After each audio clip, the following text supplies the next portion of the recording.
वैसे शिक्षक अभ्यर्थी जो बिहार में सक्षमता परीक्षा की तैयारी कर रहे हैं, यानी पहले से नियोजित शिक्षक हैं वो, या फिर आप बीपीएससी के माध्यम से TRE 3 के एग्जामिनेशन की तैयारी करना चाहते हैं, तो हमारे यूट्यूब चैनल सुमन क्लासेस पर आप जुड़ सकते हैं। हम लोग यहाँ पर सामान्य अध्ययन के वैसे सवाल को हम डिस्कस करेंगे जो किसी न किसी एग्जाम में पूछा गया है, और साथ में एक्सप्लेन भी करेंगे ताकि आने वाले दिनों में वहाँ से रिलेटेड आसपास का सवाल बने तो आप बनाकर आ सके। तो इस वीडियो को शुरू करते हैं और आप अंत तक जरूर बने रहिएगा। देखिए, क्वेश्चन नंबर 26 से हम लोग शुरू कर रहे हैं और ये क्वेश्चन 50 तक चलेगा। इसमें से जितने भी एक्स्ट्रा फैक्ट होगा वो भी कवर करेंगे। क्वेश्चन नंबर 26 को देखिए है, द्वितीय विश्व युद्ध में भारतीय सहयोग को सुरक्षित करने के लिए क्रिप्स मिशन किस वर्ष भारत में आया था। यानी सीधा सवाल पूछा गया कि भारत में क्रिप्स मिशन किस वर्ष आया था। भारत में क्रिप्स मिशन आया था 1942 में। 1942 ऑप्शन नंबर बी सी में है, option number C is the correct answer. और याद रखिएगा 1942 में जो क्रिप्स मिशन भारत आया था, इसके अध्यक्ष कौन थे ये भी याद रखना है। अध्यक्ष जो थे इसके स्टोफर्ड क्रिप्स, स्टेफोर्ड क्रिप्स जो थे, स्टोफर्ड क्रिप्स इसके क्या थे, अध्यक्ष थे। और यहाँ पर सवाल है द्वितीय विश्व युद्ध, ये भी जान लेते। द्वितीय विश्व युद्ध की अगर हम लोग बात करें तो द्वितीय विश्व युद्ध 1 सितंबर 1939 को शुरू हुआ था और 3 सितंबर 1945 तक चला था। तो ये द्वितीय विश्व युद्ध का अवधि है, याद रखिएगा। द्वितीय विश्व युद्ध की शुरुआत 1 सितंबर 1939 को हुआ शुरू और 3 सितंबर 1945 तक चला था। तो ये द्वितीय विश्व युद्ध का अवधि रहा 1939 से लेकर 1945 के बीच में। नेक्स्ट सवाल है क्वेश्चन नंबर 27 है, निम्न में से किस अवधारणा के अनुसार गरीबों को अन्य गरीब लोगों के साथ केवल निकृष्ट परिवेश में रहने वाले गरीबों के संदर्भ में देखा जाना चाहिए। इस सवाल का जो सही आंसर होगा सार्वजनिक बहिष्कार। सार्वजनिक बहिष्कार ऑप्शन नंबर बी में है, option number B is the correct answer. Next सवाल देखते हैं क्वेश्चन नंबर 28। देखिए क्वेश्चन नंबर 28 में है, क्वेश्चन नंबर 28 है, नृत्य शैली ढोलू कुनीथा, नृत्य शैली है ढोलू कुनीथा किस भारतीय राज्य से संबंधित है। नृत्य शैली ढोलू कुनीथा ये कर्नाटक राज्य से संबंधित है। कर्नाटक राज्य ऑप्शन नंबर डी में है, option number D is the correct answer. ये ढोलू कुनीथा जो है ढोल के धुन पर किया जाने वाला नृत्य है। ढोल के धुन पर किया जाने वाला नृत्य है जिसको कि ढोलू कुनीथा कहा जाता है। और ये किस राज्य का प्रचलित नृत्य, तो कर्नाटक का, option number D is the correct answer. Next सवाल है क्वेश्चन नंबर 29 है, संयुक्त राज्य अमेरिका में राज्यपाल के रूप में चुने जाने वाले पहले भारतीय अमेरिकी कौन है। संयुक्त राज्य अमेरिका में राज्यपाल के रूप में चुने जाने वाले पहले भारतीय अमेरिकी है बॉबी जिंदल। देखिए Bobby Jindal option number B में है, option number B is the correct answer. और ये भी याद रखिएगा ये किस वर्ष चुने गए थे, तो 2004 में। किस वर्ष ये चुने गए थे, 2004 में। ये बॉबी जिंदल जो है संयुक्त राज्य अमेरिका में राज्यपाल के रूप में चुने जाने वाले पहले भारतीय अमेरिकी बने थे। नेक्स्ट सवाल है क्वेश्चन नंबर 30। क्वेश्चन नंबर 30 में है, न्यूनतम समर्थन मूल्य यानी एमएसपी तय करने की जिम्मेदारी किसकी है। न्यूनतम समर्थन मूल्य यानी एमएसपी तय करने की जिम्मेदारी है कृषि लागत और मूल्य आयोग। कृषि लागत और मूल्य आयोग ऑप्शन नंबर ए में है, option number A is the correct answer. Next सवाल है क्वेश्चन नंबर 31 है कि भारतीय मौसम विभाग ने वर्षा से नदियों और जलाशयों में जल स्तर में वृद्धि के आकलन के लिए डैश नामक एक नई तकनीक विकसित की है। इस प्रश्न का जो सही आंसर होगा, भारतीय मौसम विभाग ने वर्षा से नदियों और जलाशयों में जल स्तर में वृद्धि के आकलन के लिए जो नई तकनीक विकसित किया, इसका नाम है प्रभाव आधारित पूर्वानुमान दृष्टिकोण। तो ऑप्शन नंबर बी में है, option number B is the correct answer. Next सवाल है क्वेश्चन नंबर 32। क्वेश्चन नंबर 32 में है, फ्रांस और स्पेन की सीमा पर कौन सा पर्वत शिखर स्थित है। फ्रांस और स्पेन के बीच में जो सीमा पर पर्वत शिखर है उसका नाम है पिरनी पर्वत। पिरनी पर्वत ऑप्शन नंबर बी में है, option number B is the correct answer. और ये भी याद रखिएगा पिरनी पर्वत की ऊंचाई कितना है, 34,3,404 मीटर। कितना है, 3404 मीटर। फ्रांस के बारे में थोड़ा जान लेते हैं। फ्रांस के बारे में, फ्रांस की अगर राजधानी के बारे में बात करें, फ्रांस की राजधानी कहाँ पर है? पेरिस। फ्रांस की राजधानी पेरिस है और ये पेरिस जो है सीन नदी के किनारे है। किस नदी के किनारे? सीन नदी के किनारे है। पेरिस किस नदी के किनारे? सीन नदी। पेरिस को कहा जाता है विश्व में सुंदरियों का शहर। ये भी याद रखिएगा, विश्व में सुंदरियों का शहर किसे कहा जाता है? सुंदरियों का शहर कहा जाता है पेरिस, जो कि फ्रांस की राजधानी है और सीन नदी के किनारे है। नेक्स्ट सवाल है क्वेश्चन नंबर 33 नंबर देखते हैं। 33 नंबर सवाल है, देखिए 33 नंबर सवाल को पढ़ते हैं हम लोग। 33 नंबर जो सवाल है, 33 सवाल है, प्राचीन शहर लोथल जो अब एक प्रमुख पुरातात्विक स्थल के रूप में प्रसिद्ध है, भारत के किस राज्य में स्थित है?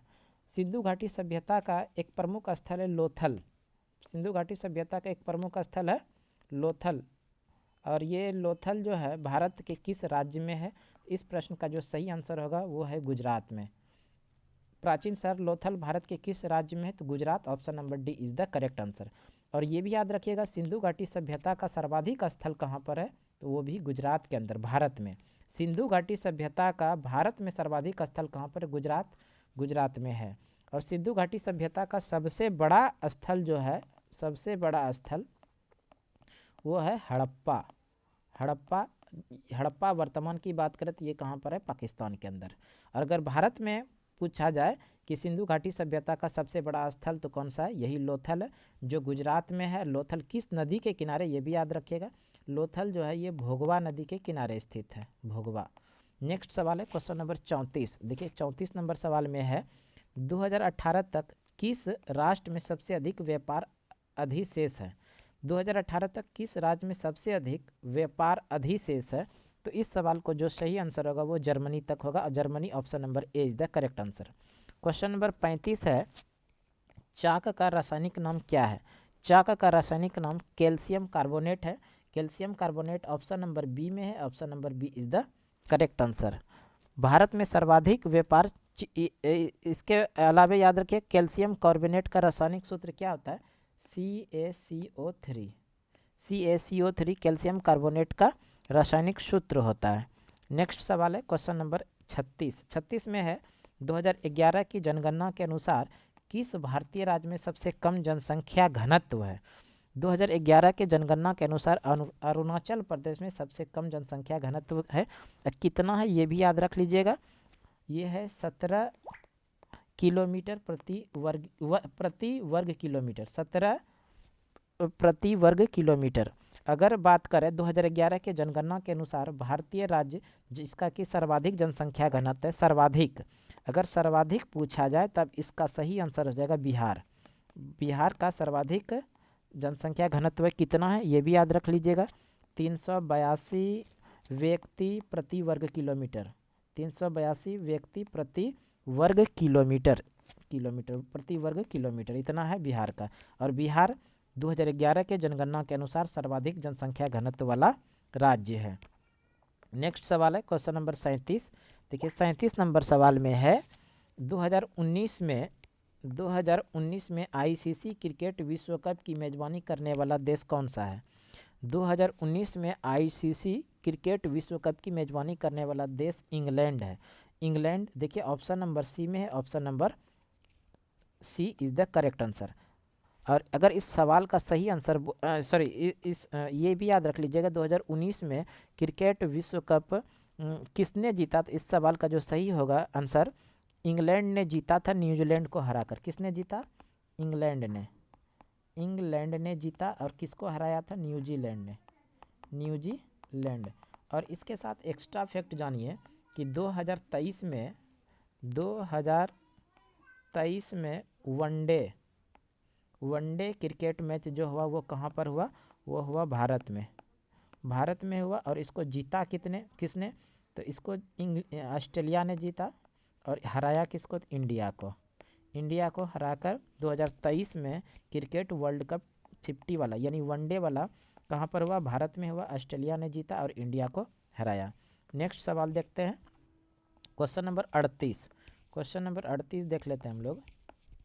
38 सवाल नंबर में है, भारत में पल्स पोलियो प्रतिरक्षण कार्यक्रम कब शुरू किया गया? भारत में पल्स पोलियो कार्यक्रम की जो शुरुआत हुई थी वो 1995 से हुआ था। 1995 ऑप्शन नंबर बी में, option number B is the correct answer. और ये भी याद रखिएगा WHO ने 2014 तक भारत को पोलियो मुक्त घोषित कर दिया था। WHO ने कब? 2014 तक भारत को पोलियो मुक्त घोषित कर दिया था। ये भी इम्पोर्टेंट सवाल है। WHO की बात करें तो थोड़ा जान लीजिए। WHO वर्ल्ड हेल्थ ऑर्गेनाइजेशन, जिसकी स्थापना 7 अप्रैल 1948 को हुआ था। 7 अप्रैल 1948 को। अगर इसका हेडक्वार्टर की बात करें तो इसका हेडक्वार्टर कहाँ पर है? जेनेवा में। WHO का हेडक्वार्टर कहाँ पर है? जेनेवा में। 7 अप्रैल को मनाया जाता है विश्व स्वास्थ्य दिवस। ये भी याद रख लीजिएगा, विश्व स्वास्थ्य दिवस। विश्व स्वास्थ्य दिवस कब मनाया जाता है प्रत्येक वर्ष? तो विश्व स्वास्थ्य दिवस मनाया जाता है 7 अप्रैल को। जिनेवा किस देश में? ये भी याद रख लीजिएगा, स्विट्जरलैंड में। स्विट्जरलैंड में जिनेवा। स्विट्जरलैंड की राजधानी कहाँ पर है? ये भी याद रखिएगा, बर्न। स्विट्जरलैंड की राजधानी Bern. WHO world health organisation, जिसकी स्थापना 7 अप्रैल 1948 को हुआ। इसका हेडक्वार्टर कहाँ? जेनेवा में है। जेनेवा किस देश के अंदर है? स्विट्जरलैंड में। स्विट्जरलैंड की राजधानी कहाँ पर है? तो बर्न में। विश्व स्वास्थ्य दिवस कब मनाया जाता है? 7 अप्रैल को। नेक्स्ट सवाल अब हम लोग देख लेते हैं। 39 नंबर सवाल में है, भारत ने किस वर्ष में राष्ट्रमंडल खेलों की मेजबानी की? राष्ट्रमंडल खेलों की मेजबानी भारत ने किस वर्ष की थी? 2010 में भारत ने राष्ट्रमंडल खेलों की मेजबानी की थी। तो option number C is the correct answer. Question number 40 में है, संगम साहित्य किस भारतीय भाषा में लिखा गया है? संगम साहित्य किस भाषा में लिखा गया है? तो तमिल भाषा में लिखा गया है। Tamil, option number C is the correct answer. Next सवाल है, अगला सवाल है क्वेश्चन नंबर 41 में, लोकप्रिय त्यौहार चावोथ किस भारतीय राज्य से संबंधित है? लोकप्रिय त्यौहार चावोथ ये जो संबंधित है गोवा से। गोवा ऑप्शन नंबर बी में है। Option number B is the correct answer. Goa के बारे में याद रखिएगा, गोवा क्षेत्रफल की दृष्टि से भारत का सबसे छोटा जिला।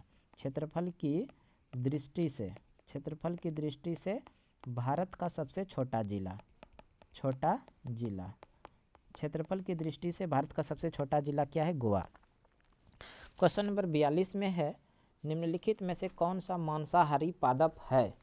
इस सवाल का जो सही आंसर होगा वीनस फ्लाईट्रैप। वीनस फ्लाईट्रैप जो ऑप्शन नंबर ए में है। Option number A is the correct answer.